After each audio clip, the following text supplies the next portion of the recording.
ارسلان بھائی کچھ چاہیے تھا؟ زمل کی نظر اس پہ پڑی تو وہ ہوش کی دنیا میں لوٹا اور آگے بڑھ کر دیدم کا موبائل اس کی طرف بڑھایا۔ یہ تمہارا موبائل چاچو کے پاس تھا، کسی کی کال آ رہی ہے۔ اس سے موبائل لیتے ہوئے دیدم کی انگلیاں اس کی انگلیوں سے مس ہوئی تھیں اور دیدم نے جلدی سے اپنا ہاتھ کھینچ لیا اور ساتھ ہی اس کا موبائل بجنے لگا۔ زوہان سکندر کا نام دیکھ کر اس نے حیرانگی سے کال ریسیو کی اور باہر صحن میں نکل آئی۔ کال ریسیو ہوتے ہی دوسری طرف سے اس کی خیریت معلوم کی گئی تھی۔ اس نے موبائل کان سے ہٹا کر اسے گھورا۔ میں سمجھا تم سو چکی ہوگی۔ اتنی جلدی نہیں سوتی میں، اس نے برجستہ کہا تھا۔ مجھے تم سے کچھ کہنا ہے، لیکن تم برا تو نہیں مانو گی؟ برا ماننے والی بات ہوئی تو برا تو مانوں گی۔ اس کی بات پر اس نے دانت پیسے۔ اچھا ایک بات بتاؤ، مجنوں، رانجھا اور فرہاد جو عشق میں امر ہو گئے، ان کے بارے میں تمہارا کیا خیال ہے؟ وہ تو سب افسانوی باتیں تھیں، کہنے کی حد تک ہی تھا سب کچھ۔ حقیقت میں آج کل کون کس کے لیے جان دیتا ہے؟ میں دے سکتا ہوں جان تمہارے لیے۔ اس کی بات پر وہ چپ ہو گئی۔ وہ بولی تو اسے اپنی آواز ہی بہت دور سے آتی محسوس ہوئی۔ آپ جانتے ہیں کیا کہہ رہے ہیں؟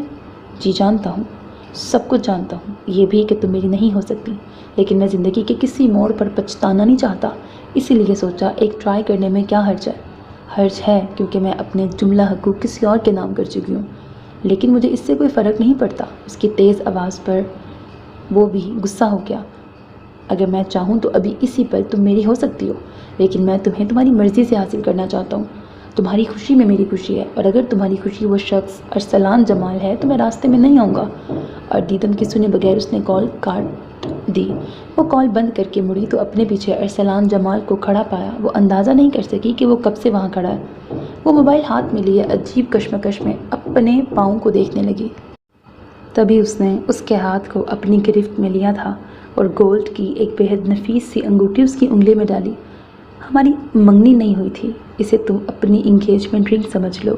وہ لو دیتی نظروں سے اسے دیکھ رہا تھا۔ اس کی آنکھوں میں جذبات کا ایک سمندر تھا۔ میں کل پاکستان جا رہا ہوں، میں اب مزید انتظار نہیں کر سکتا، جلد سے جلد رخصتی چاہتا ہوں۔ اس کی بات پر دیدم کی آنکھوں میں آنسو چمکنے لگے۔ اس کی محبت کو کاملیت مل گئی تھی۔ دو طرفہ پیار خدا کی طرف سے ایک تحفہ ہوتا ہے اور وہ اس تحفے سے نوازی گئی تھی۔ وہ خوش تھی، بہت خوش۔ اسے لگ رہا تھا وہ ہواؤں میں اڑ رہی ہے، لیکن وہ اپنے مستقبل سے بے خبر تھی۔ آنے والا وقت اس کے لیے بہت کڑا ثابت ہونے والا تھا۔ ہر محبت کرنے والے کو محبت کا خراج ادا کرنا ہوتا ہے، اسے سود سمیت ادا کرنا تھا۔ حسین زندگی ہے، حسین راہیں ہیں، تم اور میں ملے ہیں، نصیبوں کی صدائیں ہیں۔ وہ اپنے بائیں ہاتھ کی تیسری انگلی میں موجود انگوٹھی پر نظریں ٹکائے مسکرائے جا رہی تھی جب ارسلان جمال نے اس کے قریب آ کر رکا۔ وہ انگوٹھی سے نظر اٹھا کے اسے دیکھنے لگی۔ بات سنو، لڑکیاں مجھے دیکھ کر اسپیل باؤنڈ ہو جایا کرتی ہیں، اس لیے خیال رکھنا۔ توبہ، اتنا غرور؟ پاپا کہتے ہیں مجھ پہ غرور سجتا ہے۔ وہ اسے یقین دلا رہا تھا۔ صحیح کہتے ہیں، غرور تو سجتا ہے آپ پہ۔ بڑے آرام سے مان گئی ہو۔ وہ جواب تو دینا چاہتی تھی، لیکن تبھی زہرا خاتون نے ان دونوں کو بلا لیا کہ وہ آ کر زمل سے مل لیں۔ تبھی وہ دونوں چلتے ہوئے زمل اور ریان کے دائیں بائیں بیٹھ گئے اور رسم کے مطابق دونوں کو مٹھائی کھلائی۔ تبھی زمل کی نظر اس کے ہاتھ میں موجود انگوٹھی پہ پڑ گئی تھی۔ دیدم، واؤ کتنی پیاری رنگ ہے۔ اس کی بات پر زہرا خاتون اور مریم خاتون بھی ان دونوں کی طرف متوجہ ہو گئے۔ زہرا خاتون نے بھی آگے بڑھ کر اس کے ہاتھ میں موجود انگوٹھی دیکھی اور سوالیہ نظروں سے دیدم کو دیکھا، جس پر اس نے نظریں جھکا لیں۔ زہرا خاتون نے ایک نظر ارسلان کو دیکھا، جس نے انہیں آنکھ سے اشارہ کیا، اور زہرا خاتون نے ایک سرشار سی نظر دیدم پہ ڈالی۔ ارسلان نے اس ایک ہفتے میں ان کے سارے خدشات ختم کر دیے تھے اور وہ مطمئن ہو گئی تھیں، جبکہ دیدم کمال کہیں اور ہی پہنچی ہوئی تھی۔ 7 سال پہلے کی بہت ساری تکلیف دہ یادوں میں سے ایک اور یاد اس کے ذہن کے دریچوں میں جھلملائی تھی۔ وہ اسے لے کر اپنے دوستوں کی طرف سے دی گئی پارٹی میں گیا تھا۔ ارسلان جمال نے تو شاید اسے نظر بھر کر بھی نہ دیکھا تھا، اور وہ نہیں جانتی تھی کہ ارسلان جمال کے دوستوں میں سامیہ چودھری بھی شامل ہے۔ یہ نکاح کے بعد اس کی سامیہ چودھری سے پہلی ملاقات تھی۔ ٹرینڈی سے فراک میں دوپٹے سے آزاد بہترین میک اپ کیے دیدم کمال نے تو سب کو ہی امپریس کر دیا تھا، ماں سوائے ارسلان جمال کے، جبکہ سامیہ چودھری تو اسے دیکھ کر ایک پل کے لیے حیران رہ گئی۔ اس کے سامنے تو کچھ دن پہلے والی ٹین ایجر دیدم کمال تھی، لیکن یہاں تو وہ یکسر بدلی ہوئی لگ رہی تھی، جبکہ دیدم ہی جانتی تھی کہ یہ ڈریسنگ اور میک اپ اس کی ماں کا ہی کمال تھا۔ اس کی تو اس سب میں 0% بھی دلچسپی نہ تھی۔ سامیہ چودھری کو مقابلہ سخت ہونے کا امکان صاف نظر آ رہا تھا۔ وہ ایک سائڈ پہ رکھی چیئر پہ بیٹھ گئی۔ تبھی ارسلان کا دوست رافع اس کے پاس آ کے بیٹھا تھا۔ تبھی ایک سائڈ پہ بیٹھے ارسلان کے دوستوں نے سیٹی بجا کر ذو معنی انداز میں اسے دیکھا تھا۔ دیدم نے مڑ کر ارسلان کی جانب دیکھا، پھر اسے محسوس ہوا ارسلان نے انہیں کچھ کہا ہے یا آنکھوں ہی آنکھوں میں ٹوک دیا ہے۔ اسے ٹھیک طرح سے سمجھ نہیں آئی، لیکن کچھ غلط محسوس ہوا تھا۔ کھانے کے دوران سامیہ چودھری اس کے پاس آ کے بیٹھ گئی۔ کیسی ہو تم؟ جانتی ہو ارسلان تم سے نکاح نہیں کرنا چاہتا تھا، لیکن پھر اپنے بابا کے آگے مجبور ہو گیا تھا، لیکن اس نے مجھے بتایا ہے کہ شاید تم بھی شادی سے راضی نہیں ہو، تو میں نے ہی اسے مشورہ دیا کہ وہ تمہیں یہاں لے آئے۔ دیدم ایک لمحے کے لیے تو اپنی جگہ پہ جم سی گئی۔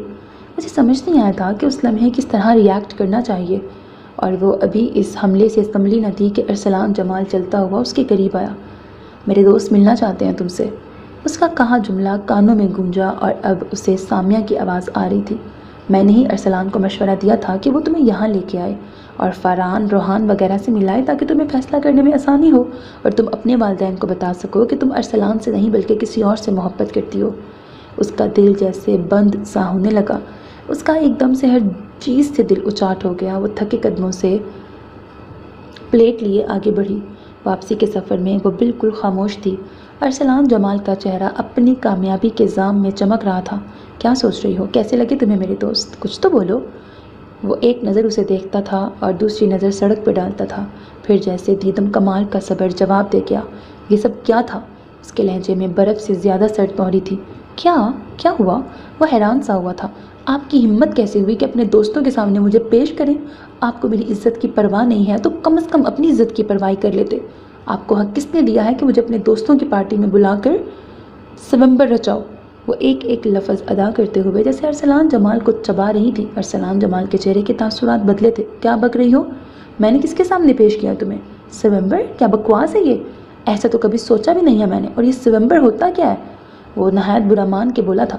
یہ بات تو آپ اپنی کزن سامیہ چودھری سے پوچھیں، وہ بھی اسی کے انداز میں بولی۔ اس کو انوالو کرنے کی ضرورت نہیں ہے، اپنا معاملہ اپنی ذات تک محدود رکھو۔ ارسلان جمال نے گرا کے کہا۔ دیدم کے چہرے پر استہزائیہ مسکراہٹ چمکی۔ کیوں؟ برا لگ رہا ہے نا؟ ایسے ہی مجھے بھی برا لگا ہے۔ افسوس ہو رہا ہے کہ میں کیوں آئی آپ جیسے شخص کی زندگی میں۔ مجھے نفرت ہو رہی ہے خود سے۔ یہ بات تو پہلے سوچنی چاہیے تھی، میں کوئی زبردستی اغوا کر کے نہیں لایا تمہیں۔ دیدم کمال نے افسردگی سے اسے دیکھا، اور پھر ان دونوں میں کوئی بات نہیں ہوئی تھی۔ اس کے بعد وہ امریکہ جانے سے ایک دن پہلے اس کے پاس آیا تھا۔ زمل اس کا کندھا ہلا کے کچھ کہہ رہی تھی۔ دیدم نے چونک کر اس کی طرف دیکھا۔ یار دیدم، مانا کہ تمہارے ارسلان جمال بہت خوبصورت ہیں، لیکن یہ تم بھری محفل میں انہیں اتنا بے خود ہو کر نہ دیکھو کہ تمہیں اپنے آس پاس کا ہوش ہی نہ رہے۔ جبکہ ارسلان جمال بظاہر تو ریان سے باتیں کر رہا تھا، لیکن اس کا سارا دھیان سامنے بیٹھی دیدم جمال پر تھا، جو ٹکٹکی باندھے اسے دیکھ رہی تھی۔ آج وہ واپس جا رہا تھا، وہ پیکنگ کر رہا تھا جب وہ دستک دے کر روم میں داخل ہوئی۔ اسے دیکھ کر اس کے تیزی سے چلتے ہاتھ رک گئے۔ وہ دونوں ہاتھ سینے پہ باندھ کر اس حسن کی مہورت کو دیکھنے لگا۔ وہ کنفیوز سی انگلیاں مڑوڑ رہی تھی۔ کچھ کہنا ہے تمہیں؟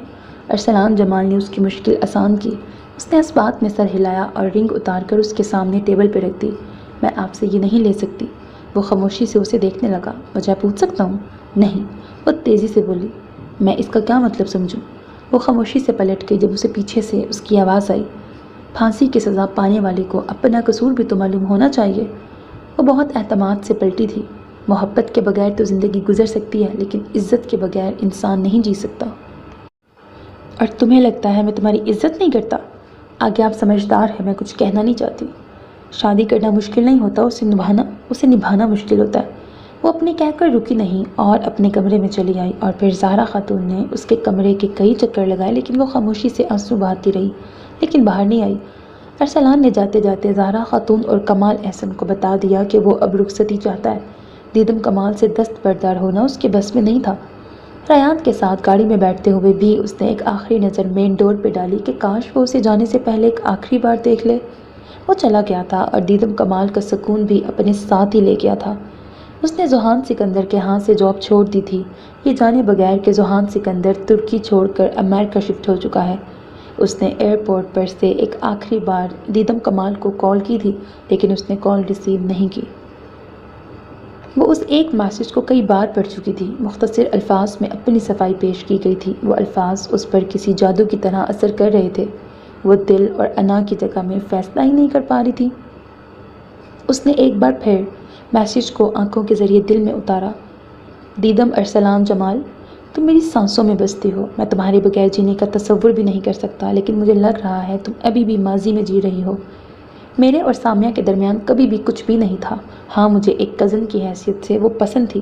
وہ ایک ڈیسنٹ لڑکی تھی، میرے اور اس کے شوق ملتے جلتے تھے۔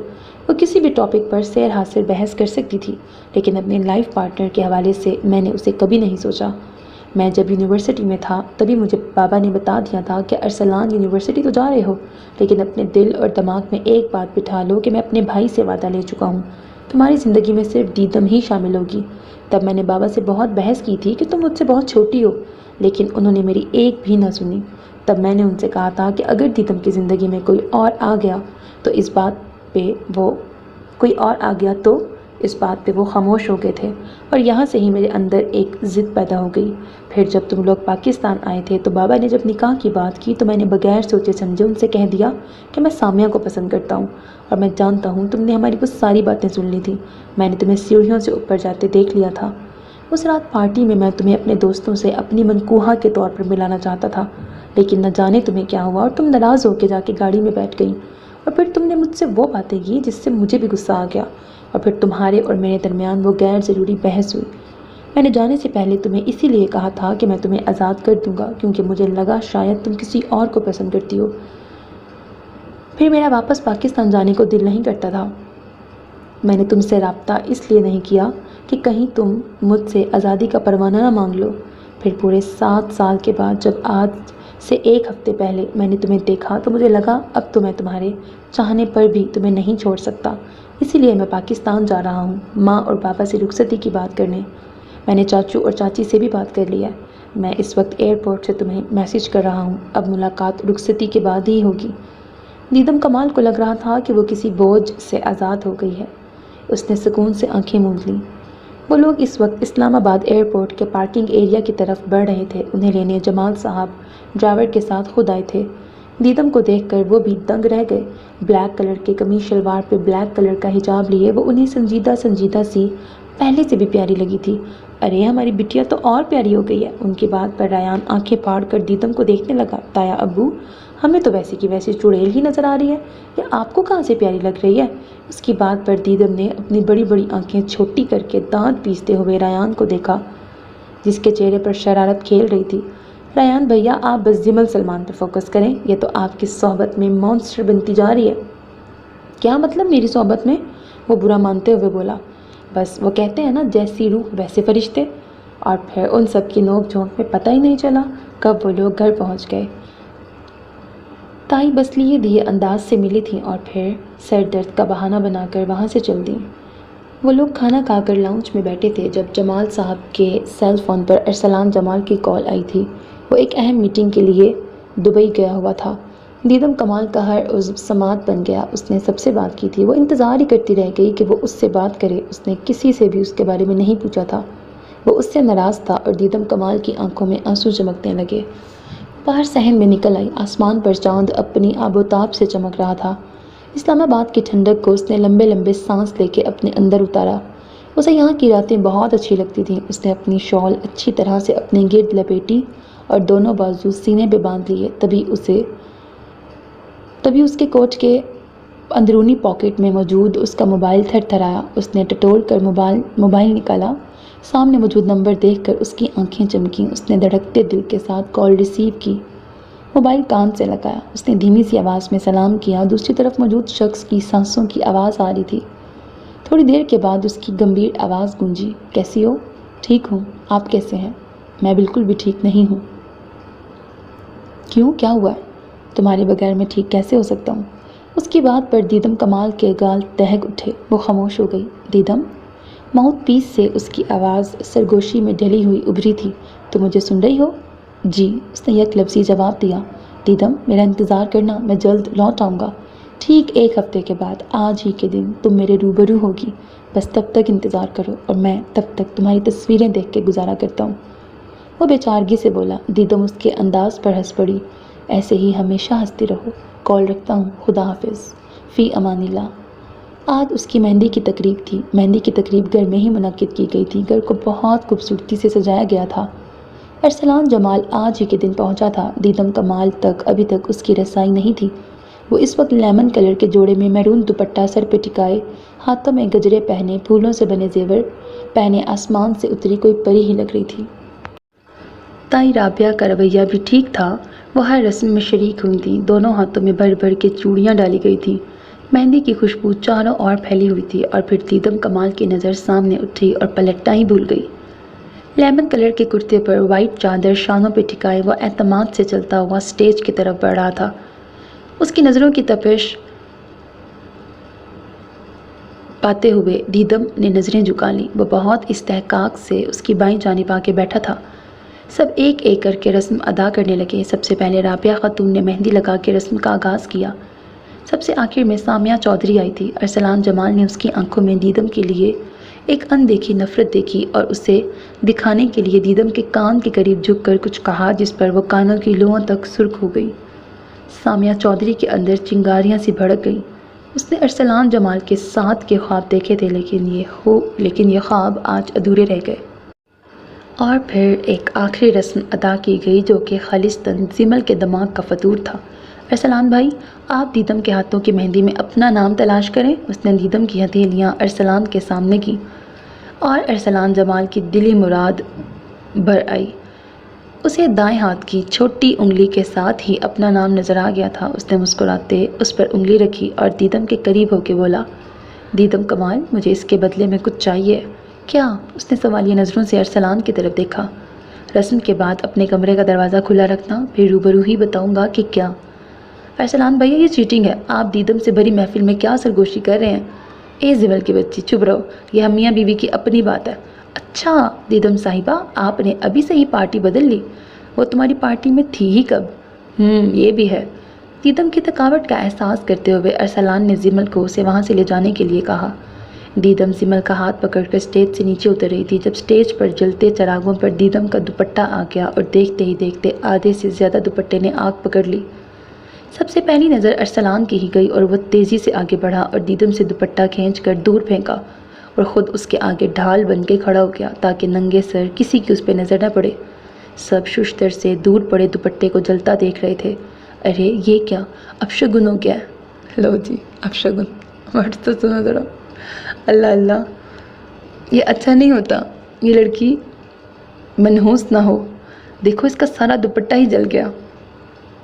ارسلان جمال نے جس طرف سے یہ آوازیں آ رہی تھیں اس طرف ایک قہر بڑی نظر ڈالی اور روتی دھوتی دیدم کو باہوں کے حصار میں لیے وہاں سے لے گیا۔ کمرے میں پہنچنے تک اس نے رو رو کے اپنا برا حال کر لیا تھا۔ ارسلان اپنے کمرے میں اسے لے آیا، اسے بیڈ پہ بٹھا کے اس کے دونوں ہاتھوں کو تھام کر اپنے لبوں سے اس کے سارے آنسو چن لیے۔ اس کی اس حرکت پر دیدم کمال اپنی جگہ پہ ساکت رہ گئی۔ اسے ساکت و جامد ہوتا دیکھ کر اس کی حسِ شرارت بھڑکی۔ اب اگر تم روئی نا تو تمہارے آنسوؤں کے ایک ایک قطرے کے ساتھ میری جسارتیں بڑھتی جائیں گی۔ اس کے دیکھنے پر ارسلان جمال نے ایک آنکھ دبا کر مسکرایا تھا۔ اس نے وارڈروب سے اس کے کپڑے نکالے اور اس کی طرف بڑھائے۔ جاؤ چینج کر لو۔ دیدم خالی نظروں سے اسے دیکھنے لگی۔ چینج کرو گی یا یہ کام بھی میں خود ہی کر دوں؟ اس کی بات پر وہ ایک جھٹکے سے اٹھی اور اس کے ہاتھ سے کپڑے لے کے واش روم میں بند ہو گئی۔ دروازہ بند ہونے کی آواز پر وہ ہونٹ بھینچے کھڑا رہا۔ وہ باہر آئی تو اس کی نظروں سے گھبرا کر دروازے کی سمت مڑی۔ میں اپنے کمرے میں چلتی ہوں۔ میڈم، اب آپ کا کمرہ یہی ہے۔ نہیں ارسلان، ہماری رخصتی کل ہے۔ اس کی بات پر وہ مسکرایا۔ پاگل لڑکی، تم یہیں رہو، میں کہیں اور جا کے سو جاؤں گا۔ اور پھر اسے بیڈ پہ لٹا کر بلینکٹ اڑا کر وہ باہر نکل گیا۔ اس کا رخ اپنی ماں کے کمرے کی طرف تھا۔ آدھی رات کو اس کی آنکھ کھلی تو وہ پسینے میں شرابور تھی۔ اس نے بہت بھیانک خواب دیکھا تھا۔ وہ ننگے سر اور ننگے پاؤں کانچ کے ٹکڑوں پہ بھاگ رہی تھی۔ اس کے آس پاس گھپ اندھیرا تھا اور پھر وہ ایک گہرے کنویں میں گرنے لگتی ہے، لیکن پھر اسے محسوس ہوتا ہے جیسے اسے کوئی اوپر کی طرف کھینچ رہا ہو۔ پھر اسے سفید روشنی کی لکیر نظر آئی اور اس میں اسے بچانے والے شخص بھی، لیکن وہ اس کا چہرہ نہیں دیکھ سکی۔ اس کی نظر اس کے ہاتھ پہ ہی تھی۔ اس کی کلائی پر کالے رنگ کا دھاگا بندھا تھا اور اس سے تھوڑا سا اوپر گہرے زخم کا نشان تھا جیسے شیشے سے اسے کاٹا گیا ہو۔ اس کا سارا جسم ہولے ہولے کانپ رہا تھا۔ اس نے وقت دیکھا تو صبح کے 4 بج رہے تھے۔ وہ سر پر سکارف لپیٹتی واش روم میں چلی گئی اور تھوڑی دیر کے بعد وضو کر کے لوٹی۔ جائے نماز بچھا کے اس نے نیت باندھ لی۔ وہ خواب ابھی بھی اس کے حواسوں پر چھایا ہوا تھا۔ اس سے جان چھڑانے کے لیے وہ اپنا پورا دھیان نماز میں لگانے کی کوشش کرنے لگی، جس میں وہ کامیاب ٹھہری۔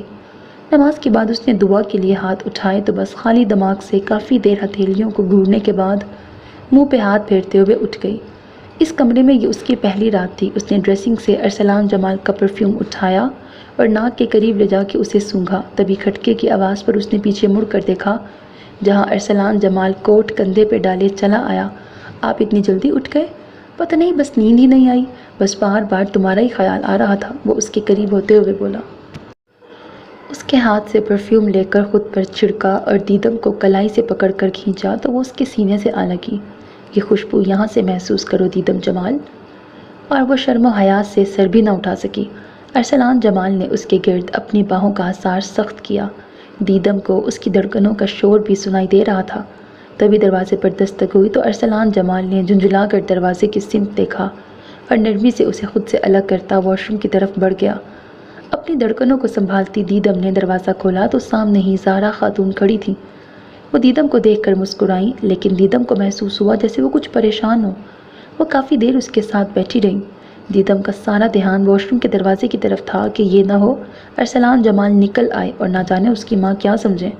اس کا دھیان بھٹک بھٹک کر اسی طرف جا رہا تھا۔ تھوڑی دیر بیٹھنے کے بعد وہ اس کے لیے ناشتہ بھیجنے کا کہہ کے اٹھ گئی تو دیدم نے جلدی سے دروازہ بند کیا اور واش روم کے دروازے پر دستک دی تو کھٹاک کی آواز کے ساتھ دروازہ کھلا اور بغیر شرٹ کے ارسلان جمال اس کے سامنے تھا۔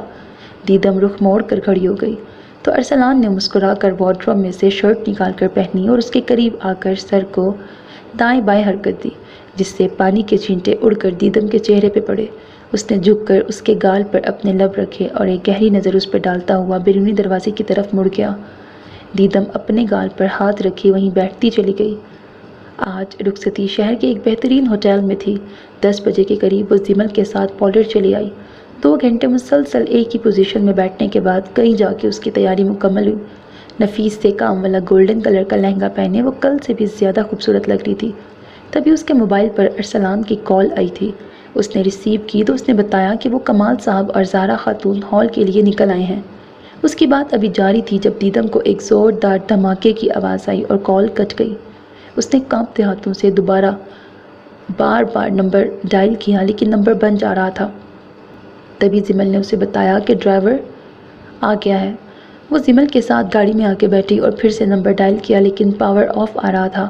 ٹھیک 15 منٹ کے ڈرائیو کے بعد جب وہ ہال میں پہنچی تو سامنے ہی رابعہ تائی سینہ کو بھی کر رہی تھی۔ دیدم کو دیکھ کر وہ تیزی سے اس کی طرف لپکیں اور اسے ایک ساتھ ایک تھپڑ رسید کیے، ساتھ ہی نوچ نوچ کے اس کے زیورات اتارنے لگی، جبکہ وہ بت بنی کھڑی تھی۔ زمل اس کا بچاؤ کرنے کی کوشش کر رہی تھی، لیکن اپنی کوشش میں وہ ناکام تھی۔ آس پاس لوگ تماشا دیکھنے کے لیے کھڑے تھے۔ تبھی مجمع میں سے کسی کی آواز آئی، یہ لڑکی تو بہت ہی منحوس ہے، شوہر کے ساتھ ساتھ ماں باپ کو بھی کھا گئی۔ دیدم کا یہ سننا تھا کہ وہ لہرا کر دھڑام سے نیچے گری، جبکہ زمل روتے ہوئے اس کا سر گود میں رکھے ہلکے ہلکے اس کو جھنجھوڑ رہی تھی، لیکن وہ ہوش و خرد سے بیگانہ ہو چکی تھی۔ اس نے ریان اور جمال صاحب سب کو آواز دینی تھی، لیکن وہ سب لوگ تو ہاسپٹل کی طرف نکل گئے تھے۔ وہ جس وقت ہوش میں آئی خود کو نرم بستر پہ پایا۔ زمل اس کے پاس بیٹھی آنسو بہا رہی تھی۔ باہر سے رونے اور بین کرنے کی آوازیں آ رہی تھیں۔ وہ اٹھ کر تیزی سے باہر کی طرف بھاگی جہاں اس کے ماں باپ اور شوہر کا جنازہ رکھا تھا۔ کچھ لوگ اسے ترحم سے اور کچھ نفرت سے دیکھ رہے تھے۔ وہ بھاگ کر باپ کی چرپائی تک پہنچی۔ ان کا چہرہ پہچاننا مشکل ہو رہا تھا۔ اسے لگا اس کا دل پھٹ جائے گا۔ وہ پھوٹ پھوٹ کر روتی، ساتھ ہی نظر ماں پہ پڑی تو نیم پاگل سی ماں کے چہرے کو دیکھنے لگی، جن کا چہرہ نیل گوں کیا ہوا تھا۔ اس نے ہاتھ بڑھا کر ان کا چہرہ چھوا۔ اسے لگا ابھی ماں کا ہاتھ اس کے ہاتھ پہ آ کے ٹھہر جائے گا، لیکن آج وہ ہمیشہ کے لیے چلی گئی تھی۔ وہاں اسے دلاسا دینے والا کوئی نہیں تھا۔ اور پھر اسے اس کا خیال آیا جس کے لیے وہ ابھی بھی لال جوڑے میں ملبوس الجھی بکھری بیٹھی تھی۔ اس کے پاس پہنچ کر اس کے چہرے سے کفن ہٹانے کے لیے ہاتھ بڑھایا ہی تھا جب درمیان میں ہی رابعہ خاتون نے اس کا ہاتھ پکڑ لیا۔ تائی امی، بس ایک بار پلیز، بس آخری بار اس کا چہرہ دیکھتے دیں۔ انہوں نے آگے بڑھ کر اسے دھکا دے کر پیچھے کیا اور اس کے آگے ہاتھ جوڑ دیے۔ وہ مر چکا ہے، اب تو اس کا پیچھا چھوڑ دو۔ اور وہ مرے قدموں سے ماں باپ کی چرپائی کے درمیان میں زمین پہ بیٹھ گئی۔ زمل نے وائٹ چادر لا کر اس کے سر پہ ڈال دی اور اس کے پاس بیٹھ کر آنسو بہانے لگی، جبکہ دیدم بت بنی بس ماں باپ کے چہرے کو دیکھ رہی تھی۔ جب جنازہ اٹھانے کا وقت آیا تو اس نے ماں باپ کے چہرے کا بوسہ لیا اور ایک امید سے رابعہ خاتون کی طرف دیکھا، لیکن بیٹے کی لاش دیکھ کر ان کے دل میں دیدم کے لیے نفرت میں اور ہی اضافہ ہوتا تھا۔ رابعہ خاتون بیٹے کی لاش کے ساتھ لپٹ گئیں۔ بہت سی عورتوں نے مل کر انہیں تھام رکھا تھا، تبھی ان کی نظر دیدم پر پڑی جو پاگلوں کی طرح زمین پہ بیٹھی آڑی ترچھی لکیریں کھینچ رہی تھی۔ وہ تیزی سے دیدم کی جانب لپکی اور تھوڑی ہی دیر میں سب کے بچ بچاؤ کرانے کے باوجود اسے دھنک کے رکھ دیا، اور وہ بھی مٹی کی بت بنی مار کھاتی رہی۔ تب مریم خاتون ان کے بیچ میں آئیں اور زمل کو دیدم کو اندر لے جانے کو کہا۔ وہ اسے سہارا دے کر اندر لے گئی۔ مار کھانے کی وجہ سے اس کی چال میں لنگڑاہٹ تھی۔ زمل نے اسے روتے ہوئے بیڈ پہ بٹھایا اور ساتھ رابعہ بیگم کو کوسنے لگی۔ تبھی وہ کھوئی سی بولی، انہیں کیوں کچھ کہہ رہی ہو زمل؟ وہ ٹھیک ہی تو کہہ رہی ہیں، ان کا جوان خوبصورت بیٹا ان کے بڑھاپے کا سہارا چھن گیا میری نحوست کی وجہ سے۔ میں تو ایسی منحوس ہوں جو اپنے ماں باپ کو کھا گئی۔ زمل کو اس کی دماغی حالت پر شبہ ہوا۔ اس نے وارڈروب سے ایک سادہ سا سوٹ نکال کر اس کی طرف بڑھایا اور اسے پکڑ کر واش روم میں لے گئی۔ وہ چینج کر کے واپس آئی تو اسے نیند کی گولی دے کے لٹا دیا اور جب تک وہ سوتی اس کے پاس بیٹھ کر اس کا سر دباتی رہی۔ اس کی آنکھ اگلی صبح دن چڑھے کھلی۔ وہ کافی دیر آنکھیں موندے بیڈ پہ پڑی رہی۔ تبھی دروازہ کھلنے کی آواز پر اس نے آنکھیں کھول کر دیکھا تو زمل ہاتھ میں ناشتے کی ٹرے لیے اندر داخل ہوئی۔ اس کے پیچھے ہی ریان کمرے میں داخل ہوا۔ اسے دیکھ کر دیدم اٹھ کے بیٹھ گئی، الجھے بکھرے بال، سوجے پپوٹے۔ ریان کے دل کو کچھ ہوا، یہ اس کی وہ بہن تو نہیں تھی؟ وہ تیزی سے آگے بڑھا اور اسے باہوں کے حصار میں لے لیا۔ دیدم کی روتے روتے ہچکی بند گئی، آنسو پانی کی طرح اس کے چہرے کو بھگو رہے تھے۔ ریان نے ہاتھ سے اس کے منہ پہ آئے بال پیچھے کیے اور اس کے آنسو صاف کرتے ہوئے ناشتے کی ٹرے اپنے آگے کھسکائی۔ چلو جاؤ فریش ہو کے آؤ، پھر دونوں بہن بھائی ناشتہ کرتے ہیں۔ اس نے روتے ہوئے نفی میں سر ہلایا۔ تم میری پیاری بہن ہو، چلو اٹھو، اگر تم نہیں کھاؤ گی تو پھر میں بھی نہیں کھاؤں گا۔ وہ خاموشی سے اٹھ گئی۔ سوئم کے بعد ریان نے اپنی اور اس کی سیٹ بک کرا دی، لیکن وہ جانے سے انکاری تھی۔ لیکن بھیا میں یہاں سے نہیں جاؤں گی، یہ میرے شوہر کا گھر ہے، میں یہیں رہوں گی۔ دیکھو دیدم ضد نہ کرو، تم جانتی ہو ممانی تمہیں ایک پل بھی برداشت نہیں کر سکتی، تم بے جا ضد نہ کرو۔ زمل غصے سے بول رہی تھی۔ زمل میں ان کی خدمت کروں گی، میں ان کے دل میں اپنی جگہ بنا لوں گی، میں اپنی عدت یہیں پوری کرنا چاہتی ہوں اور اس کے بعد بھی میں یہیں رہنا چاہتی ہوں۔ زمل غصے سے اس کی طرف مڑی، لیکن اس سے پہلے ہی ریان نے اسے چپ کروا دیا۔ اوکے، تمہارا جب تک دل کرتا ہے تم رہ لو، لیکن جب تمہارا آنے کا دل چاہے بس مجھے ایک کال کر لینا۔ اس نے اس بات میں سر ہلایا اور نظریں جھکا لیں۔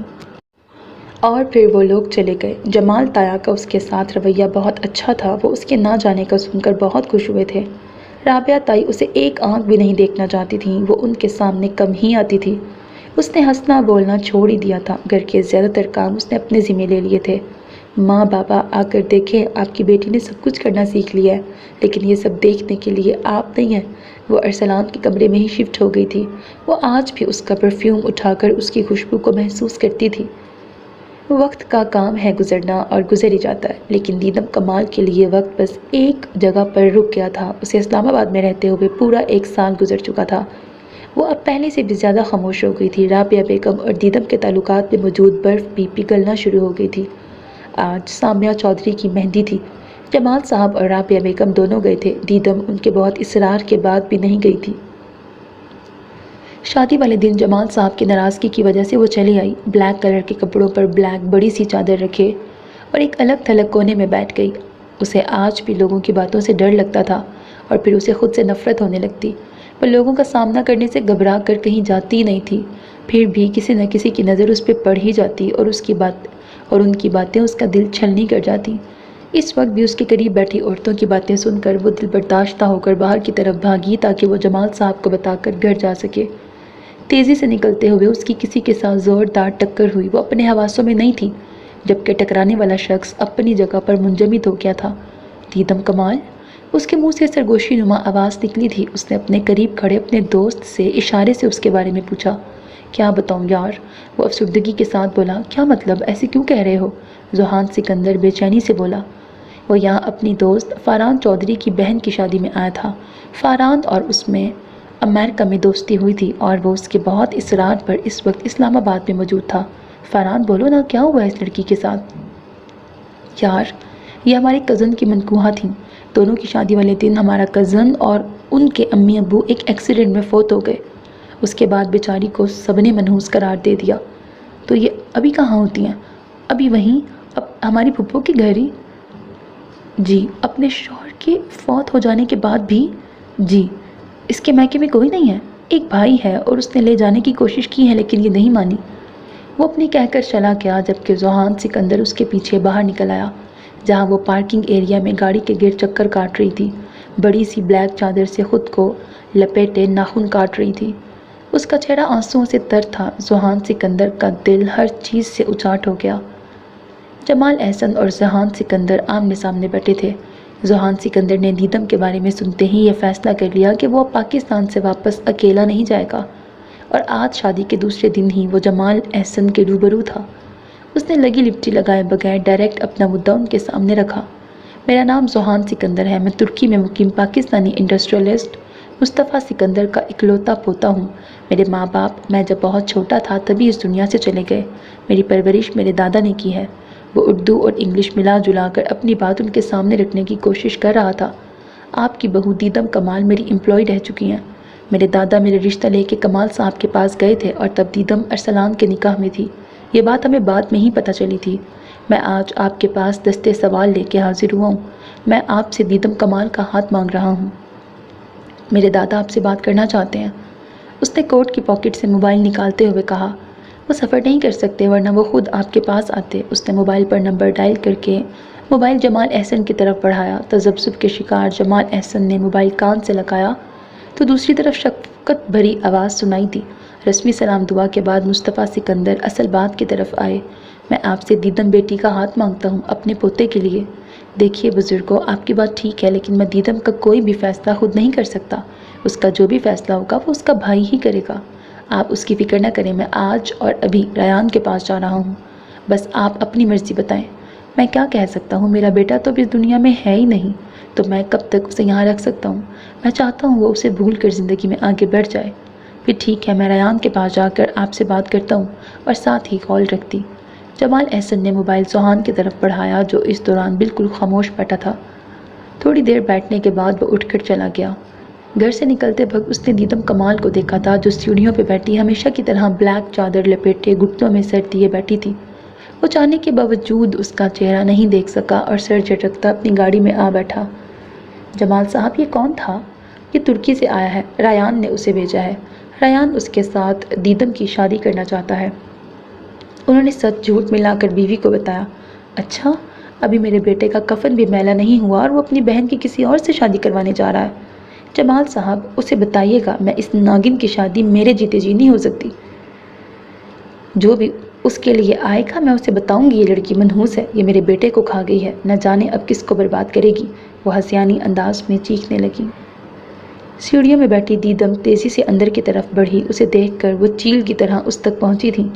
ذوحان نے گاڑی سٹارٹ کی اور نکلنے سے پہلے ایک نظر پھر دیدم کی طرف دیکھا جو بھاگتی ہوئی اندر کی طرف جا رہی تھی۔ ذوحان بھی گاڑی سے نکلا اور اندر سے آتی چیخوں پر وہ بھی تیزی سے اندر کی طرف بڑھا۔ اس نے دیکھا ایک خاتون تیزی سے اسے مارنے کے لیے اس کی طرف بڑھ رہی ہیں۔ ذوحان پھرتی سے اس کے آگے جا کے کھڑا ہو گیا اور وہ اس کے چوڑے وجود کے پیچھے چھپ گئی۔ وہ عورت ذوحان کو سامنے دیکھ کر ٹھٹک کے رک گئی۔ تم اس لڑکی سے شادی کرنا چاہتے ہو؟ یہ منحوس ہے، کھا جائے گی تمہیں بھی اور تمہارے خاندان کو بھی۔ اسے اپنے سامنے کھڑی خاتون پہ ترس آیا جو بیٹے کے غم میں نیم پاگل ہو گئی تھی۔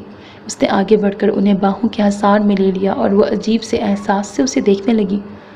وہ انہیں ویسے ہی لیے سامنے پڑے صوفوں پر بٹھا گیا اور خود پنجوں کے بل ان کے پاؤں کے پاس بیٹھ گیا۔ آپ جانتی ہیں، جب ہم پیدا ہوتے ہیں نا تو ہمارا اس دنیا سے جانے کا دن بھی لوح محفوظ میں لکھ دیا جاتا ہے۔ زندگی شروع ہوتے ہی موت ہمارے تعاقب میں چل پڑتی ہے۔ آپ کا بیٹا بہت اچھا انسان تھا، اس کی زندگی اتنی ہی تھی۔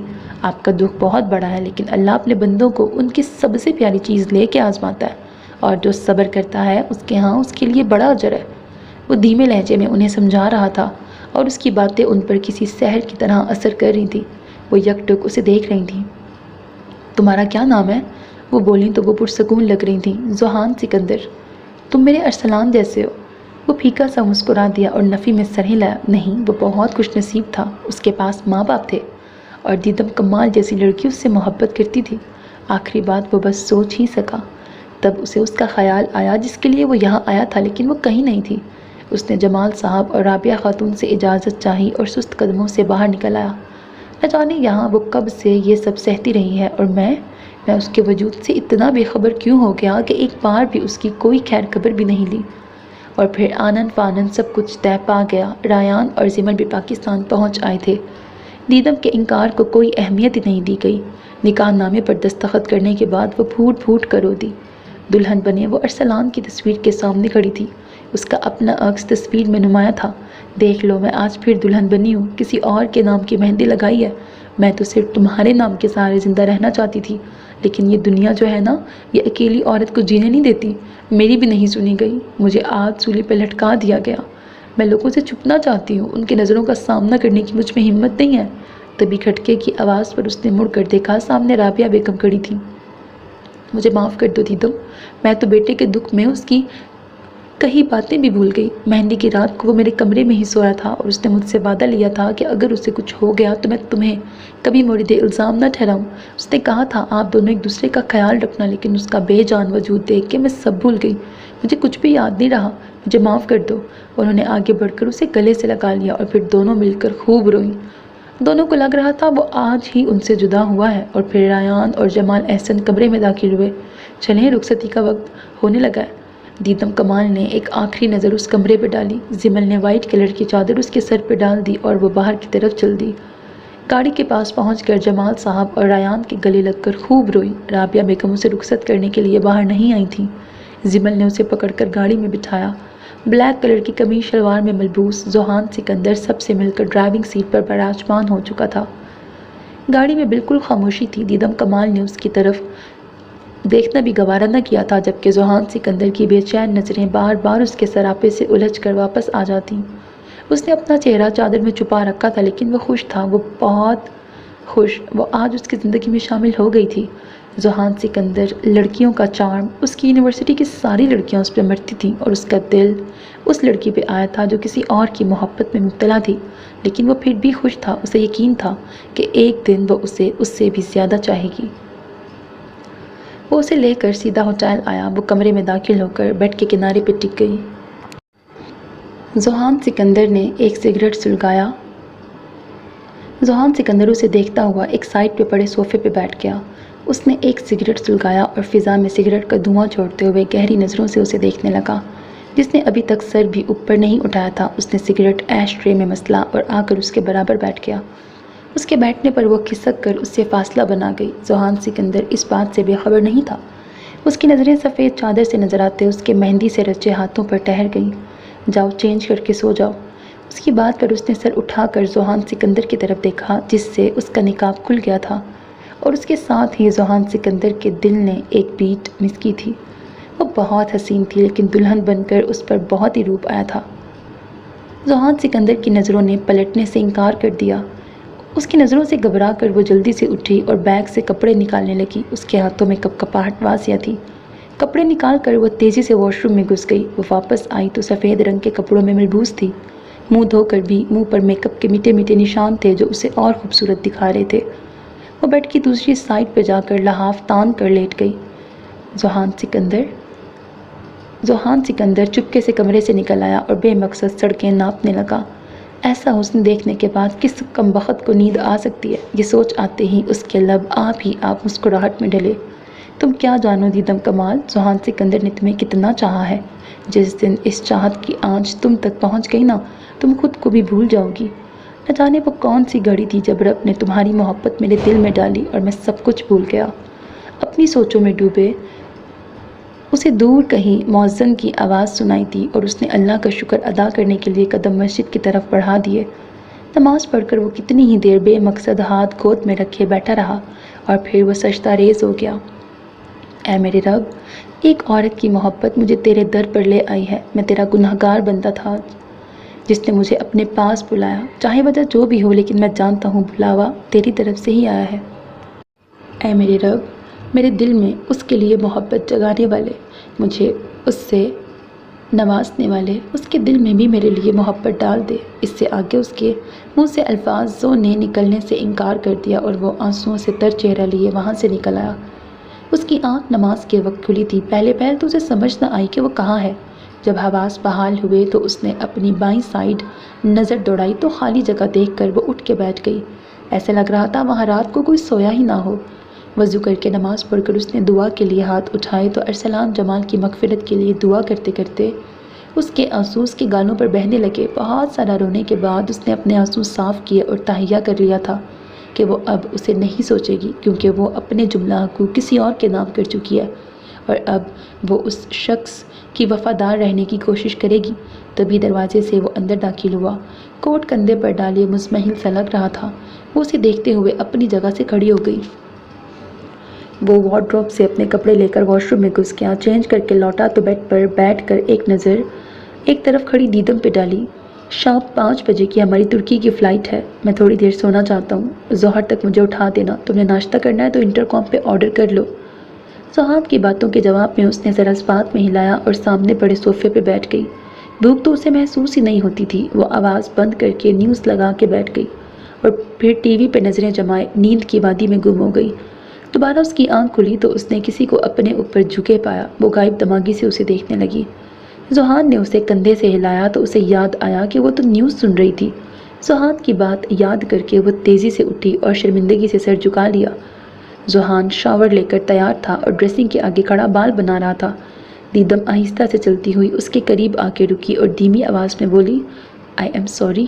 اس کی بات پر زوہان نے رخ موڑ کر اسے دیکھا اور مسکرا دیا۔ ڈریسنگ کے ساتھ ٹیک لگا کر ایک گہری نظر اس کے چہرے پہ ڈالی۔ مسز زوہان، آپ کو تو 100 خون بھی معاف ہیں، اور آپ اتنی چھوٹی سی بات کے لیے سوری کہہ رہی ہیں۔ دیدم کی آنکھوں میں پانی جمع ہونے لگا۔ اس کی بات پر کوئی بھولی بسری یاد اس کے دماغ کے نہا خانوں سے ٹکرائی تھی اور تھوڑی دیر کے بعد وہ دونوں جانے کے لیے تیار تھے۔ دیدم نے اپنا بیگ اٹھانا چاہا تو زوہان سکندر نے موبائل پہ بات کرتے ہوئے اس سے پہلے ہی اس کا بیگ لے کے باہر نکل گیا اور دیدم کمال اس کے پیچھے چل پڑی۔ وہ ایک بار پھر سے وہیں جا رہے تھے جہاں سے زوہان سکندر اور اس کا سفر شروع ہوا تھا، لیکن بہت کچھ بدل گیا تھا۔ شوخ و چنچل دیدم کمال کی جگہ اب ایک ٹوٹی بکھری دیدم کمال اس کے ساتھ جا رہی تھی اور زوہان سکندر اس کے سارے دکھ سمیٹنے کے عزم کے ساتھ اس سے قدم ملا کے چل رہا تھا۔ زوہان اس وقت فرنٹ سیٹ پر براجمان تھا۔ بیک سیٹس پر مصطفیٰ سکندر اور دیدم بیٹھے تھے۔ ازمیر کی مختلف شاہراہوں سے گزرتے ہوئے دیدم کو ماں اور باپ کی یاد ستانے لگی۔ نہ جانے اس کا اور آنسوؤں کا ساتھ اتنا گہرا کیوں ہو گیا تھا۔ اسے پتہ ہی نہیں چلا کب نمکین پانی اس کی آنکھوں سے جاری ہو گیا تھا۔ سائڈ مرر پہ دیکھتے ہوئے زوہان سکندر نے ہونٹ بھینچ لیے۔ وہ ان آنسوؤں کو چننے کا حق بھی تو نہیں رکھتا تھا۔ اس کا ہر آنسو سے اپنے دل پہ گرتا محسوس ہو رہا تھا۔ گھر پہنچ کر زوہان نے اس کی جانب اپنا موبائل بڑھایا۔ اس نے ناسمجھی سے موبائل ہاتھ میں لیا تو زوہان نے اسے اشارتاً بات کرنے کو کہا۔ اس نے موبائل کان سے لگایا تو دوسری جانب ریان تھا۔ اس کے چہرے پر خوشی کے رنگ بکھرے تھے۔ سامنے صوفے پر بیٹھے زوہان سکندر نے دلچسپی سے اسے دیکھا اور دیدم کو اپنی طرف تکتے پا کر اس نے اخبار اٹھا کر اپنے منہ کے آگے کر لیا، جبکہ دیدم نے اس کی نظروں کی تپش محسوس کرتے ہوئے رخ موڑ لیا۔ ریان اور زمل نے اسے بتایا تھا کہ 1-2 دن تک وہ لوگ بھی ترکی پہنچ جائیں گے۔ مصطفیٰ سکندر نے نیکسٹ سنڈے کو ان دونوں کے ولیمے کی تقریب رکھی تھی جس پر بڑے پیمانے پر لوگوں کو دعوت نامے دیے جا رہے تھے۔ ایک مشہور ڈیزائنر دیدم کا ڈریس تیار کر رہی تھی۔ اسے گھر سے کہیں بھی نہیں جانا پڑا اور ہر چیز گھر بیٹھے اس تک پہنچی تھی۔ اسے بس اپنی پسند بتانی تھی، لیکن اسے اس سب میں کوئی دلچسپی نہیں تھی۔ اس کی عدم دلچسپی دیکھ کر زوہان سکندر نے سب کچھ اپنی پسند سے کیا تھا۔ زوہان سکندر کے ننیال سے بھی سب انوائٹڈ تھے۔ اسے یہاں آئے آج 4تھا دن تھا اور ان 4 دنوں میں اس نے زوہان سکندر کو نہیں دیکھا تھا۔ آج زمل اس سے ملنے آئی تھی۔ بہت اچھی لگ رہی ہو، زمل نے اسے دیکھتے بھرپور طریقے سے سراہا تھا۔ سفید رنگ کے چھوٹے چھوٹے نگینوں سے بھرے گھیرے دار فراک میں کاجل لگائے وہ بہت پیاری لگ رہی تھی۔ اسی دوران زوہان سکندر کمرے میں داخل ہوا۔ وہ ریان اور زمل کی آمد کا سن کر اپنی ایک اہم میٹنگ چھوڑ کے آیا تھا۔ اسے دیکھ کر زمل ایکسکیوز کرتی باہر نکل گئی۔ اس کے باہر نکلتے ہی زوہان نے دیدم کی تیاری پر ایک گہری نظر ڈالی، جبکہ وہ نظریں جھکائے کھڑی تھی۔ وہ چھوٹے چھوٹے قدم اٹھاتا اس کے سامنے آ کے کھڑا ہوا۔ وہ وہاں سے جانے کے لیے ایک جھٹکے سے مڑی تھی، لیکن اس سے پہلے ہی اس کی کلائی زوہان کی آئینی گرفت میں تھی۔ دیدم نے ایک نظر اس کی گرفت میں موجود اپنی کلائی پہ ڈالی اور دوسری نظر زوہان سکندر پر۔ اس کے چہرے پر ناپسندیدگی اور غصہ دیکھ کر ذوحان نے نرمی سے اس کی کلائی چھوڑ دی۔ ذوحان کے چہرے پر تکلیف کے اثرات نمایاں تھے۔ وہ اس کے پاس سے گزرتا وارڈروب سے کپڑے لے کر واش روم کی طرف بڑھ گیا۔ واش روم کے دروازے پر ایک نظر ڈال کر دیدم باہر نکل آئی، جہاں ریان اور جمل مصطفیٰ سکندر کے پاس بیٹھے تھے۔ وہ آ کر مصطفیٰ سکندر کے قریب بیٹھ گئی۔ وہ ان کی بہت عزت کرتی تھی اور اب تو کمال صاحب کے جانے کے بعد اسے ان سے اور زیادہ انسیت ہو گئی تھی۔ اس کے بیٹھنے پر انہوں نے مسکرا کر اس کی طرف دیکھا اور ریان سے مخاطب ہوئے، بیٹا میں کیسے تمہارا شکریہ ادا کروں جو تم نے یہ ہیرا ہماری جھولی میں ڈال دیا۔ اس کے آنے سے مجھے تو اپنا گھر جنت سے لگنے لگا ہے۔ ریان نے محبت سے بہن کی طرف دیکھا، تبھی ذوحان وہاں چلا آیا اور وہ دونوں بزنس کی باتیں کرنے لگے۔ ملازم نے آ کر کھانا لگنے کی اطلاع دی تو وہ لوگ ڈائننگ روم کی طرف چل دیے۔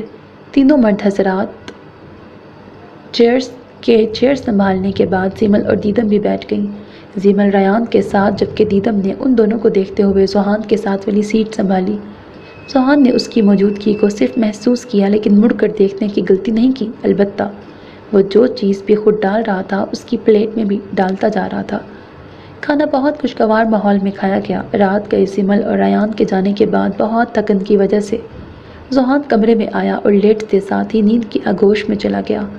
دوسری جانب مصطفیٰ سکندر اور دیدم بیٹھے ذوحان کی بچپن کی تصاویر دیکھ رہے تھے۔ مصطفیٰ سکندر اسے ساتھ ساتھ ذوحان کی پسند ناپسند، اس کے دوستوں، اس کے والدین کے بارے میں بتا رہے تھے۔ وہ 4 سال کا تھا جب ماں باپ ایک ایکسیڈنٹ میں اسے چھوڑ کے چلے گئے۔ وہ باپ سے بہت قریب تھا، اس لیے پہروں روتا رہتا۔ میں اکیلا ہوتا تھا، اس کے باپ کے بعد سارا بزنس بھی مجھے ہی سنبھالنا تھا۔ میں گھر اور کام کے چکر میں گھن چکر بن گیا تھا۔ پھر ایک دن اس کی نانی آئیں اور اسے اپنے ساتھ لے جانا چاہا، لیکن اس نے صاف انکار کر دیا۔ وہ مجھے چھوڑ کر نہیں جانا چاہتا تھا۔ اس کے ننیال میں فاطمہ سے اس کی دوستی ہے۔ فاطمہ اس کے ماموں کی بیٹی ہے۔ دونوں ایک ہی اسکول، کالج اور پھر یونیورسٹی میں بھی ساتھ رہے۔ میرا خیال تھا کہ ذوحان اسی سے شادی کرے گا، لیکن پھر تم آئی اس کی زندگی میں اور اس نے مجھے کہا، دادا جان آپ جائیں اب بہو لے ہی آئیں۔ اور جانتی ہو جب اس نے تمہارا نام لیا تو میں بہت خوش ہوا، لیکن جب میں تمہارے گھر سے واپس آیا تو وہ بہت امید سے میرے پاس آیا تھا، اور میں نے جب اسے تمہارے نکاح کے بارے میں بتایا تو پہلے تو وہ بہت غصہ ہوا، لیکن پھر بظاہر پرسکون ہو گیا، بالکل ٹھہرے ہوئے پانی کی طرح۔ اور پھر اس نے وہ فیصلہ کیا جو اس نے تب بھی نہ کیا تھا جب اس کے ماں باپ اسے چھوڑ کے گئے تھے۔ وہ امریکہ چلا گیا مجھے یہاں اکیلا چھوڑ کر، اور جب میں اس سے شکوہ کرتا کہ وہ مجھے اکیلا چھوڑ گیا ہے تو ہنس کے کہتا، دادا جان شادی کر لیں۔ باتیں کرتے دونوں کو پتہ ہی نہیں چلا کہ کب فجر ہو گئی، اور پھر وہ نماز پڑھ کر اپنے کمرے میں چلی آئی۔ ذوحان کی جس وقت آنکھ کھلی دھوپ کھڑکیوں سے چھن چھن اندر آ رہی تھی۔ وہ اٹھنے لگا جب اس کی نظر اپنے سینے پر رکھے دیدم کے ہاتھ پہ پڑی، جو ایک ہاتھ اس کے سینے پہ رکھے جبکہ سر اس کے کندھے کے قریب رکھے سو رہی تھی۔ وہ اس پل کو قید کر لینا چاہتا تھا۔ وہ واپس لیٹ گیا اور ہاتھ بڑھا کر اس کی آنکھوں پر آئے بال پیچھے کیے۔ وہ سوتے ہوئے ذرا سا کسمسائی اور سر ذوحان کے کندھے پہ رکھ لیا۔ ذوحان اپنی جگہ ساکت سا رہ گیا۔ اس کے بالوں سے اٹھتی خوشبو اسے مدہوش کر رہی تھی۔ اس نے کروٹ لی اور اس کا سر اپنے بازوؤں پہ رکھ کر آنکھیں موند لی۔ یہ فاطمہ ہے۔ ذوحان جو ابھی اپنے نانوں کے گھر سے فاطمہ کے ساتھ لوٹا تھا، اس نے لاؤنج کے آرام دہ صوفے پہ بیٹھی دیدم سے اس کا تعارف کروایا۔ فاطمہ یہ دیدم ہے۔ دیدم نے ذوحان کے تعارف کرانے پر اپنے موبائل سے نظر اٹھا کر سامنے کھڑی لڑکی کو دیکھا تو نظر پلٹنا بھول گئی۔ سرخ رنگ کے فراک جس پر گرین کلر کی پتیاں بنی ہوئی تھیں، گولڈن کلر کے سلکی بال پشت پہ پھیلے ہوئے تھے، ریڈ ہائی ہیل میں مقید اس کے دودھیا سفید پاؤں توجہ کا مرکز تھے۔ دیدم بہت فرصت سے اس کا جائزہ لے رہی تھی، جبکہ فاطمہ نے ایک نظر دیدم کو دیکھنے کے بعد دوبارہ نہیں دیکھا تھا۔ وہ واپس ذوحان کی طرف مڑ گئی تھی، جبکہ ذوحان دیدم کو دیکھ رہا تھا جو ٹکٹکی باندھے فاطمہ کو دیکھ رہی تھی۔ فاطمہ نے ذوحان کو متوجہ نہ پا کر ایک تیز نظر دیدم پہ ڈالی، جس پر وہ گڑبڑا کر واپس اپنے موبائل کی طرف متوجہ ہو چکی تھی۔ ذوحان لگتا ہے تمہاری وائف کو میرا آنا پسند نہیں آیا۔ مہمان کے آنے پر اسے بیٹھنے کا ہی پوچھ لیتے ہیں۔ تم کوئی پہلی بار تو یہاں نہیں آئی ہو، ویسے بھی میری بیوی ابھی خود بھی مہمان ہی ہے، ابھی تو ہمارا ولیمہ بھی نہیں ہوا۔ ذوحان کو اس کی بات ناگوار گزری تھی، تبھی وہ دیدم کی وکالت کرتے ہوئے بولا، تم اس دیدم اپنے بارے میں کچھ بتائیے، میرا مطلب ہے اپنی خوبیوں کے بارے میں بتائیے، جن کی بنا پر ذوحان سکندر نے آپ کو چنا ہے اور آپ نے ذوحان سکندر کو۔ وہ عام سے لہجے میں پوچھ رہی تھی، لیکن دیدم کو اس کا انداز تنزیہ لگا۔ اس نے جواب دینے کے لیے منہ کھولا ہی تھا جب کچن سے ہاتھ میں پانی کی بوتل اٹھائے ذوحان ادھر چلا آیا تھا۔ فاطمہ اپنا جملہ درست کر لو، اس نے مجھے نہیں پسند کیا بلکہ صرف میں نے اسے پسند کیا ہے۔ مطلب یہ تمہیں پسند نہیں کرتی؟ یار بیوی میری ہے تو مجھے ہی پسند کرے گی۔ دیدم کو اس لڑکی کے سوال جواب سے گھبراہٹ ہو رہی تھی۔ ذوحان سکندر جانتا تھا اسے ایسے سوال اس سے نہیں پوچھنے چاہیے۔ دیدم پلیز کافی بنا لائیں۔ ذوحان سکندر نے اس کی اندرونی کیفیت کے پیش نظر اسے منظر سے ہٹنے کا بہانہ فراہم کیا اور وہ بھی تیزی سے اٹھ کر کچن کی طرف بڑھ گئی۔ کیا ہوا ہے تمہیں؟ تم ٹھیک تو ہو نا؟ رات کا نہ جانے کون سا پہر تھا جب ذوحان اسے جگا کے پوچھ رہا تھا اور وہ بھول چکی تھی کہ وہ خواب میں کیا دیکھ رہی تھی۔ وہ خالی دماغ سے ذوحان کو دیکھنے لگی جو چہرے پر پریشانی سموئے اسے دیکھ رہا تھا۔ اس کی نظروں سے گھبرا کر اس نے نفی میں سر ہلایا۔ ذوحان نے گلاس میں پانی ڈال کر اس کی طرف بڑھایا۔ اس نے 2-4 گھونٹ پی کر گلاس واپس اس کو تھما دیا۔ وہ کروٹ لے کر لیٹ گئی اور ذوحان سکندر اس کی پشت کو گھورتے ہوئے خواب میں اس کے بولے گئے الفاظ پر اذیت کا شکار ہو رہا تھا۔ وہ ارسلان ارسلان پکار رہی تھی۔ کسی مرد کے لیے اس سے زیادہ اذیت کا سامان کیا ہوگا کہ اس کی بیوی اس کے پاس ہوتے ہوئے بھی دوسرے مرد کو دل میں بسائے ہوئے تھی۔ اس کی سوچ بدل رہی تھی۔ وہ ایک محبوب کی جگہ ایک شوہر کھڑا ہو گیا تھا اور وہ اس کے دماغ سے ارسلان نام کے بھوت کو کھرچ ڈالنا چاہتا تھا۔ وہ کل تک بہت خوش تھا کیونکہ وہ اسے اپنی باہوں میں لے کے سویا تھا، اور صبح جب اس کی آنکھ کھلی تو دیدم نے بغیر کوئی برا منائے نرمی سے اپنے اوپر سے اس کے بازو ہٹا کر اٹھ گئی تھی۔ ذوحان سکندر کے لیے اتنا بھی کافی تھا۔ اس پل نہ جانے وہ اتنا جذباتی کیوں ہو رہا تھا۔ اسے اس لمحے دل کا حال سنانے کے لیے کسی سامع کی اشد ضرورت تھی۔ ولیمے کی تقریب میں دیدم کو سٹیج پر بٹھایا جا رہا تھا۔ ویڈیو میکر اپنے کام میں مشغول تھا۔ موو اور گرین کلر کے لہنگے پر زیورات سے لدی بہترین میک اپ کیے وہ کمال لگ رہی تھی۔ 3 پیس سوٹ میں ملبوس ذوحان سکندر کی چھب ہی نرالی تھی۔ وہ یقین کرنے میں متعمل تھا کہ یہ سجی سنوری حسن کی مورت اس کے لیے سجی ہے۔ تقدیر کے کھیلوں کو کون سمجھے؟ دیدم کمال ایک بار پہلے بھی سجی تھی اپنے پورے دل سے، لیکن اس کا دل اجڑ گیا تھا۔ اب اسے سجنے سنورنے سے ڈر لگتا تھا۔ اس کے دماغ میں لوگوں کی باتیں گونج رہی تھیں۔ منحوس ہے یہ، شوہر کو کھا گئی ہے، ماں باپ کو کھا گئی ہے۔ اس کی آنکھوں کے آگے رابعہ بیگم آ کے کھڑی ہو گئی تھی، ہاتھ بندھے۔ مر گیا میرا بیٹا، اب تو اس کا پیچھا چھوڑ دو۔ اور پھر اسے ایک دھکا دیا گیا تھا۔ اس کے جسم کو ایک جھٹکا لگا۔ اس کا سارا جسم پسینے میں نہایا ہوا تھا۔ اس نے غیر ارادی طور پر ذوحان سکندر کا ہاتھ تھام لیا تھا۔ مصطفیٰ سکندر سے بات کرتے ذوحان سکندر نے اچنبھے سے اپنے ہاتھ پر دیدم کی گرفت محسوس کی۔ وہ اسے کچھ ٹھیک نہیں لگ رہی تھی۔ اس نے اس کے ہاتھ کے نیچے سے اپنا ہاتھ نکالا اور اس کے ہاتھ کو اپنی گرفت میں لے لیا۔ شور کے باعث ہلکا سا جھک کر ذوحان سکندر نے ہنستے ہوئے بولا، قیامت لگ رہی ہو۔ اس کی آواز کے بھاری پن پر اسے پہلی بار اس کے دل کو کچھ ہوا تھا۔ اس نے جھکا سر مزید جھکا لیا۔ ذوحان سکندر کی نانی بہت ہی نفیس خاتون تھی۔ دیدم کو ان سے مل کے بہت اچھا لگا۔ کھنکتی ہنسی، شریر لہجے، پانی کے جیسے شفاف مسکراہٹ وہ سب کے چہروں پر نظر دوڑا رہی تھی۔ ہر بندہ خوش اور مطمئن لگ رہا تھا۔ پھر اس نے اپنے اندر جھانکا تو ایک ڈر کہیں چھپ کے بیٹھا ہوا تھا۔ اس نے ذوحان سکندر کے ہاتھ میں مقید اپنے ہاتھ پر ایک نظر ڈالی۔ وہ بہت خوش لگ رہا تھا۔ دیدم پوری جان سے کانپ گئی۔ اگر اس بار پھر سے کچھ ایسا ہوا تو وہ مر جائے گی۔ ذوحان سکندر نے اس کی طرف دیکھا۔ اس کے ہونٹ نیلے پڑ رہے تھے۔ اس کے ہاتھ میں موجود اس کا ہاتھ کانپ رہا تھا۔ اسے ٹھیک نہیں لگ رہی تھی۔ اس کی پریشانی سوا ہو گئی۔ اور پھر اس نے زمل کے ہمراہ اسے گھر بھیج دیا۔ سب لوگ حیران تھے دلہن کہاں گئی۔ پھر ذوحان نے مصطفیٰ سکندر کو بتایا کہ وہ ٹھیک نہیں ہے۔ مہمانوں کے جانے کے بعد وہ دونوں بھی گھر لوٹ آئے۔ ریان بھی ان کے ساتھ تھا۔ گاڑی کے ہارن کی آواز سن کر زمل نیچے آ گئی اور انہیں بتایا کہ وہ سو رہی ہے۔ ریان اور زمل کے جانے کے بعد وہ کمرے میں آیا۔ اندر آتے ہی پہلی نظر بستر پہ پڑی جہاں وہ گٹھری بنی سو رہی تھی۔ وہ اپنے کپڑے لے کے واش روم میں گھس گیا۔ لائٹ آف کر کے بیڈ پہ لیٹ کر دیدم کمال کی جانب کروٹ لے کر وہ نیند کی وادی کے زیر اثر سو رہی تھی۔ ذوحان سکندر نے ہاتھ کھینچ کر اسے اپنے قریب کر لیا۔ آج کا اس کا روپ بار بار اس کی آنکھوں کے آگے لہرا رہا تھا، اور آج دور رہنا تو ناممکن تھا۔ اسے اپنے حصار میں لے کر اس نے آنکھیں موند لیں۔ اس کے بالوں سے اٹھتی خوشبو پر وہ مدہوش ہو رہا تھا، لیکن اس کی صحت کے پیش نظر خود پر باندھ کر پڑا رہا۔ دیدم کمال کے ہونٹ اس کے سینے کو چھو رہے تھے، اور ذوحان سکندر کے لیے بس اتنا ہی کافی تھا۔ وہ اتنی گہری نیند سویا کہ اسے دیدم کمال کا اپنے پاس سے اٹھ کر جانا بھی محسوس نہ ہوا۔ وہ تیار ہو کر نیچے آیا تو وہ ڈائننگ پہ بیٹھی ناشتہ کر رہی تھی۔ ذوحان اس کے برابر بیٹھا تو اس نے سر اٹھا کر اسے دیکھا اور پہلی بار ذوحان سکندر کو محسوس ہوا کہ وہ اس سے نظریں چرا رہی ہے۔ مصطفیٰ سکندر کے کہنے پر اس نے ذوحان کے کپ میں چائے انڈیلی تو اس کے ہاتھوں کی کپکپاہٹ محسوس ہوئی۔ رائل بلو پاجامہ اور لانگ شرٹ پر اور ہم رنگ دوپٹہ سر پر جمائے وہ بہت خوبصورت لگ رہی تھی۔ مصطفیٰ سکندر ان دونوں کو اکیلا چھوڑ کر اٹھ گئے۔ ذوحان سکندر نے ناشتہ ختم کر کے ایک نظر اس پر ڈالی۔ میں سمجھ سکتا ہوں دیدم، تم جتنا چاہو وقت لے لو، میں انتظار کی لذت چکھنے کو تیار ہوں۔ یہ میرے حصے میں آنی چاہیے، محبت کی آزمائش سمجھ کر۔ اس نے ہنس کر دیدم کو ہلکا کرنا چاہا اور جھک کر اس کے قدموں سے ایک پھول اٹھا لیا۔ شاید انتظار کا، آزمائش کا، محبت کا۔ داناؤں کا قول ہے، محبت محض ایک دوسرے کی طرف دیکھنے کا نام نہیں بلکہ ایک ہی سمت دیکھنے کا نام ہے۔ جہاں دیکھا بس اسے ہی دیکھا، جس سے محبت کی بس اسی سے محبت کی، جسے چاہا بس اسی کو سوچا۔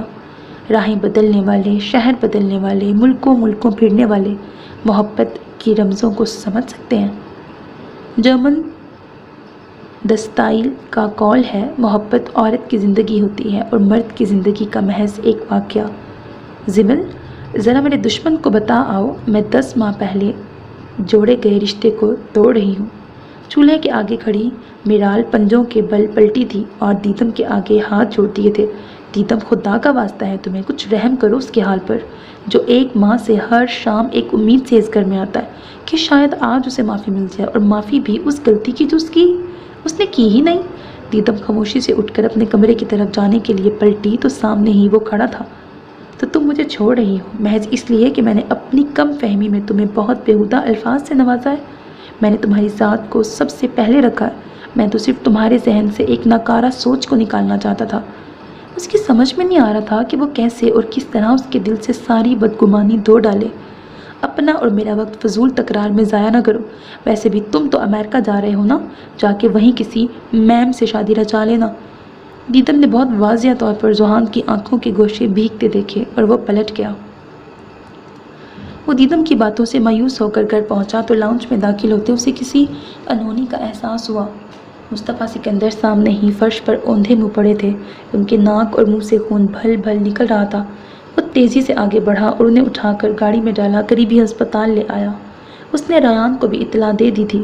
تھوڑی دیر میں وہ چلی آئی، حواس باختہ سی، آنسو اس کے چہرے کو بھگو رہے تھے۔ آتے ساتھ ہی ذوحان کی طرف بڑھی۔ کیا ہوا ہے؟ آپ کہاں تھے جو ایسے وہ گر گئے؟ ڈاکٹر کیا کہتے ہیں؟ ابھی تو کچھ نہیں بتایا، لیکن تم حوصلہ رکھو، وہ ٹھیک ہے، شاید بی پی ہائی ہونے کی وجہ سے چکرا کے گر گئے ہیں۔ اور پھر ڈاکٹر نے بھی وہی کہا جو ذوحان کہہ رہا تھا، لیکن دیدم کی تسلی نہیں ہو رہی تھی۔ پھر وہ لوگ سکندر مصطفیٰ کو لے کے گھر آ گئے اور حیران طور پر جسے وہ پچھلے 1 مہینے سے گھر آنے کی منتیں کر رہا تھا، وہ خاموشی سے ہاسپٹل سے گھر لوٹ آئی تھی۔ وہ ذوحان سے ناراض تھی، لیکن مصطفیٰ سکندر کو وہ بہت چاہتی تھی اور وہ بھی اسے ذوحان سے بڑھ کے چاہتے تھے۔ وہ انہیں تکلیف میں نہیں دیکھ سکتی تھی، اسی لیے چلی آئی۔ ذوحان کو پچھلے 1 مہینے سے جو گھر کاٹ کھانے کو دوڑ رہا تھا، وہاں اب ہر طرف رونق ہی رونق لگ رہی تھی۔ ذوحان سے اس کی ناراضگی برقرار تھی، لیکن وہ پھر بھی خوش تھا۔ محبت ایک معجزہ تھا جو رونما ہو چکا تھا، جو مردہ دلوں کو زندگی کی حرارت بخشتا تھا۔ محبت اگر ایک غیر منطقی شے ہے تو یہ دیدم کمال کو بھی ہو گئی تھی۔ اس نے ایک بار پھر سے محبت کرنے کا فیصلہ کیا تھا۔ وہ نادان نہیں جانتی تھی کہ یہ اس کا فیصلہ نہیں ہے، یہ تو رب کا فیصلہ ہے۔ وہ جب ہم سے ہماری کوئی پیاری چیز لیتا ہے تو ہمیں اس سے بہتر سے نوازتا ہے۔ اللہ نے بھی اسے نوازا تھا، بے حساب بے شمار، ایک ایسے شخص کو اسے سونپ کر جو اس کی قدر کرتا ہے، اس کی چھوٹی سے چھوٹی تکلیف پر بھی اٹھ کھڑا ہوتا ہے جیسے اس سے زیادہ اسے تکلیف ہو رہی ہو۔ لیکن دیدم کمال کو لگتا تھا اسے خوشیاں راست نہیں ہیں۔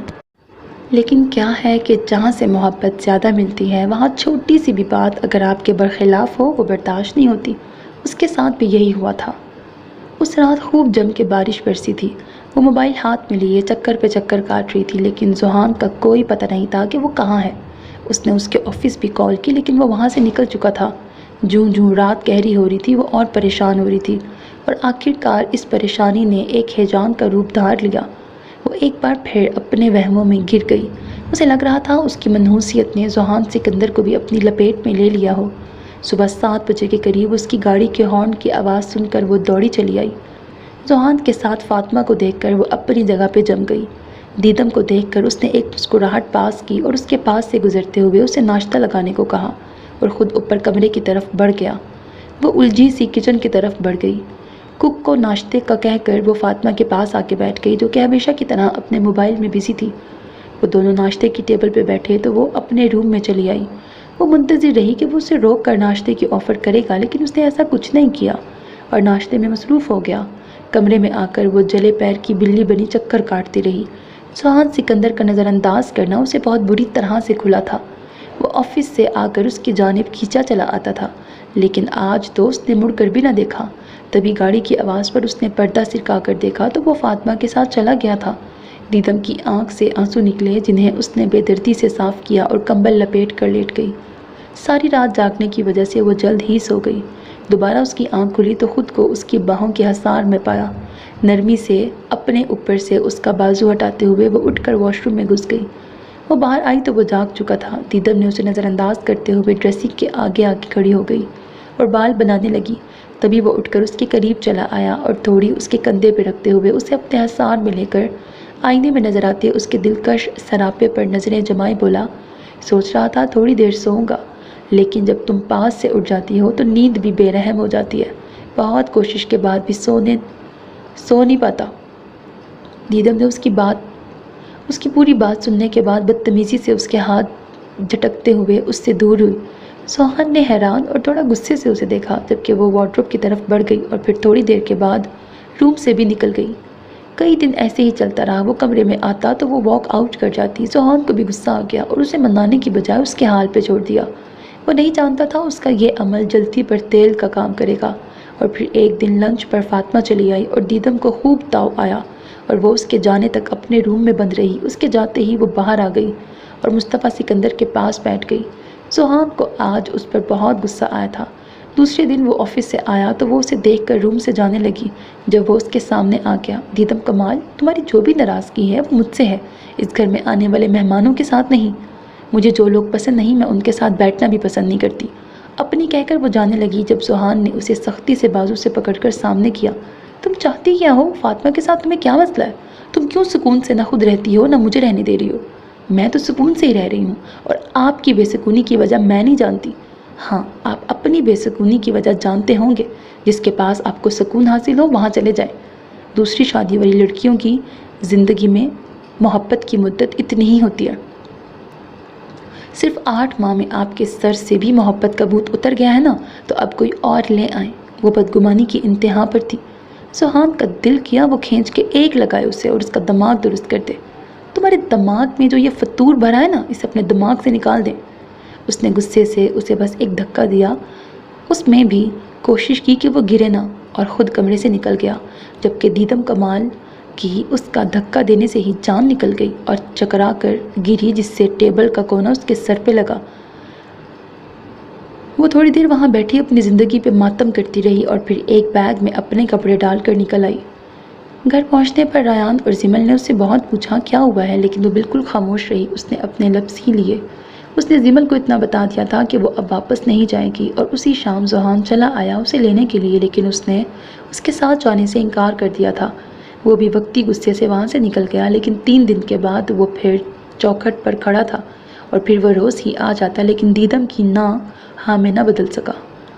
کچھ خیالات جو پختہ ہو گئے تھے، ایک عقیدت جو نظریں اٹھانے ہی نہیں دیتی تھی، ایک اعتماد جو کبھی ڈراتا ہی نہ تھا۔ دروازے کے ساتھ لگ کر کھڑی دیدم کمال کی آنکھیں بھر آئی تھیں۔ وہ خود کو سمیٹتے ہوئے اٹھ کھڑی ہوئی۔